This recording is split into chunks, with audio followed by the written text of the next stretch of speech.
नमस्कार, मैं हूं हर्ष शर्मा। कमोडिटीज़ के इस खास शो एनर्जी मीटर में आप सभी का बहुत बहुत स्वागत है। कच्चे तेल और नेचुरल गैस में ट्रेडर्स को किस तरीके की रणनीति बनानी चाहिए, क्योंकि दुनिया भर में एक बड़ा उबाल देखने को मिला है यहाँ पर, और अब जो है यहाँ पे जो है कूल ऑफ होती हुई स्थितियाँ देखने को मिल रही हैं। जानने की कोशिश की जाएगी कि एनर्जी मार्केट में क्या आने वाले दिनों में सिनेरियो देखने को मिल रहा है। इसमें हमारी मदद करेंगे GCL ब्रोकिंग के assistant vice president commodity research Amit Khare sir. नमस्कार, धन्यवाद हमारे साथ जुड़ने के लिए। नमस्ते हर्ष। सर, सबसे पहले तो मैं एक बार बताता हूँ अपने दर्शकों की पूरी स्थिति हुई क्या है यहाँ पर। तो जिस तरीके से डोनाल्ड ट्रंप का जो ऐलान आता हुआ दिखा यहाँ पे और ईरान की तरफ से भी पुष्टि आती हुई दिखी, तो आप सोचिए क्रूड प्राइसेस जो 112, 116, $118 प्रति बैरल के आसपास थे, वहाँ से कूल ऑफ होते दिखे हैं यहाँ पर।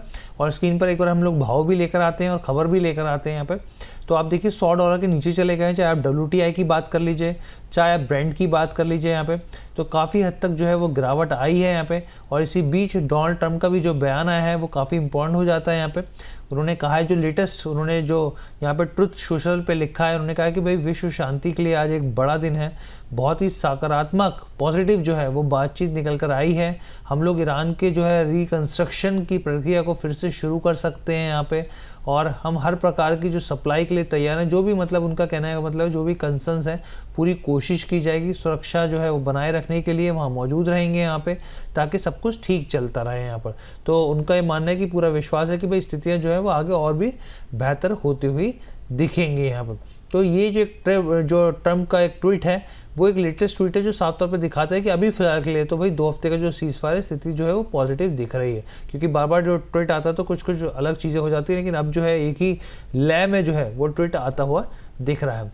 तो ये तमाम समीकरण थे। अब हम लोग चलते हैं अपने गेस्ट के पास, अमित सर के पास। सर, जो ये कूल ऑफ होता हुआ दिखा है, आपको क्या लग रहा है? जो 2 हफ्ते की जो एक तरीके से कहें कि समय सीमा में बांध दिया कि भाई 2 हफ्ते के लिए अब सीज़फायर हो गया है, कितने भाव में असर आप दिखेगा यहाँ पे आने वाले दिनों में? जी बिल्कुल, मोमेंटम काफी बड़ा है। देखा जाए स्क्रीन पे अभी क्रूड ऑयल 8950 लगभग 16% डाउन है। तो एक ट्रेडर के लिए इस माहौल में ट्रेड करना थोड़ा सा टफ हो जाता है। ट्रेडर्स को बहुत ही संभल कर ट्रेड करने की जरूरत है। इतने बड़े मोमेंटम में जो है कैपिटल खत्म हो जाती है। तो मेरा सजेशन ट्रेडर्स के लिए यही रहेगा कि ऐसे माहौल में ट्रेड बहुत ही छोटा रखें, और चाहे तो ट्रेड को जो छोटे ट्रेडर हैं उसको इग्नोर भी करके चल सकते हैं, क्योंकि एक ट्वीट आपका जो है पूरा जो कैपिटल होता है वो खत्म कर सकता है। क्योंकि 15-16% और 20% की गिरावट एक दिन में अगर आती है तो आप देखिए क्या इफेक्ट होता होगा। अभी हाल फिलहाल देखा जाए तो ये जो गिरावट है क्रूड ऑयल में, ये मेरे को टेम्परेरी नजर आती है, क्योंकि इतना भारी नुकसान हुआ है माइंस वगैरह को और जो भी क्रूड ऑयल की जहां फैक्ट्रियां होती हैं, क्योंकि उसको वापस फिर से पुरानी स्थिति में आने के लिए कम से कम मेरे को लग रहा है 6 महीने से साल भर का टाइम तो लग ही जाएगा।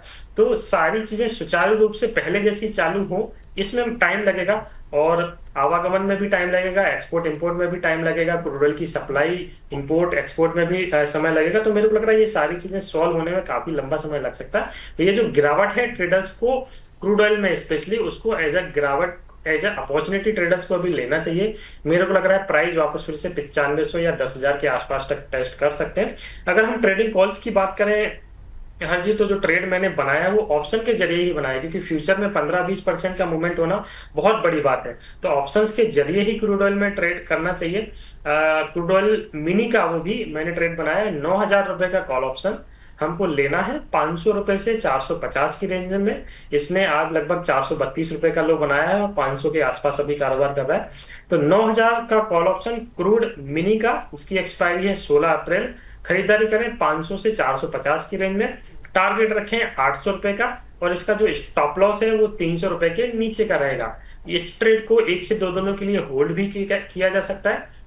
और क्रूड ऑयल फ्यूचर की अगर हम रेंज की बात करें हाजी, तो मेरे को लग रहा है 8,100 8,200 ये इसके अभी शॉर्ट टर्म के 2-4 दिनों के एक लोएस्ट पॉइंट हो सकते हैं। और प्राइस मेरे को लग रहे हैं वापस फिर से 10,500 या 11,000 तक फिर से भी टेस्ट कर सकते हैं। हाजी ठीक है सर, आपने बहुत अच्छे से बता दिया। लेकिन एक चीज़ बताइए सर, क्योंकि देखिए अब आवाजाही जो है वो स्ट्रेट ऑफ हॉर्मुज से होती हुई दिखेगी, और एक ही दिन में सारे जहाज़ तो निकल नहीं जाएंगे, तो उसमें समय लगेगा। धीरे धीरे करके तमाम चीज़ें होती हुई दिखेंगी।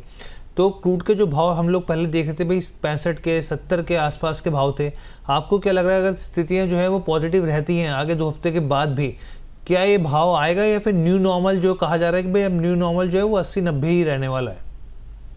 तो आप देखिए बेस चेंज इसका हो जाएगा। अभी WTI क्रूड मेरी स्क्रीन पे $90 के आसपास कारोबार कर रहा है, और ऊपर में इसने देखा जाए तो कल ही लगभग 106.60 का हाई बनाया था, और प्रीवियस इसका जो टॉप था वो 9 मार्च के आसपास 112-113 के आसपास का था। तो इसका जो बेस प्राइस रहेगा वो $80 का ही अब हो जाएगा। ओवरऑल $80 से लेके $120 की रेंज मेरे को लग रहा है अभी शॉर्ट टर्म की इसकी हो सकती है, क्योंकि सारी चीजें एक महीने से युद्ध चल रहा है। हर जी एक महीने का युद्ध कितनी तबाही लेके आया है और कितना भारी नुकसान हुआ है, ये हम आंकड़ों में बात नहीं कर सकते। तो सारी चीजें सुचारू रूप से पहले जैसी होने में समय लगेगा, कम से कम साल या 6 महीने का टाइम। तो अब $80 बेस मानकर WTI को क्रूड में ट्रेड करना चाहिए। 80 से $120 की रेंज मेरे को भी अभी शॉर्ट टर्म में नजर आती है।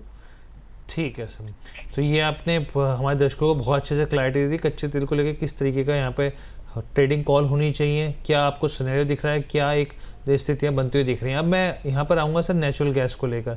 नेचुरल गैस को लेकर भी हमने देखा किस तरीके से LNG और तमाम जो दूसरी गैसेस हैं उस पर इम्पैक्ट होता हुआ दिखा। कतर से लेके ओमान और भी कई जगहों पर जिस तरीके से ईरान का जो हमला होता हुआ दिखा उस पर काफ़ी असर पड़ा। आज आप देखिए MCX पर नेचुरल गैस में 5-5.5% की गिरावट दिख रही है यहाँ पे। ये क्या इंडिकेशन कर रहे हैं यहाँ पे, और आने वाले दिनों में क्या और दबाव होता हुआ दिखेगा यहाँ पे, क्योंकि पूरा खेल डिमांड और सप्लाई का रहा है? बिल्कुल हाँ जी।